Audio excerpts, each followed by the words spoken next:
ഏറെ ആശ്ചര്യത്തോടും അതിലേറെ അത്ഭുതത്തോടും കൂടിയാണ് ഇന്ന് നേർക്കാഴ്ചയുടെ ഈ എപ്പിസോഡിൽ ഇരിക്കുന്നത്.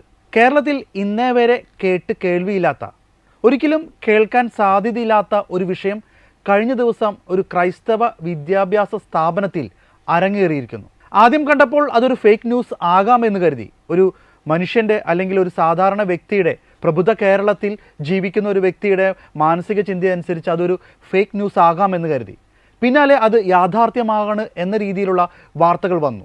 ഒട്ടും വിശ്വസിക്കാതെ തന്നെ അതുമായി ബന്ധപ്പെട്ട കാര്യങ്ങൾ വിളിച്ച് ആ വിദ്യാഭ്യാസ സ്ഥാപനത്തിലേക്ക് വിളിച്ച് ചോദിക്കുകയും അത് സത്യമാണെന്ന് തെളിയുകയും ചെയ്തു. വിഷയം ഇതാണ്: ഒരു ക്രൈസ്തവ സ്ഥാപനത്തിൽ പെൺകുട്ടികൾക്ക് നിസ്കരിക്കാൻ സ്ഥലം വേണം, റൂം വേണം.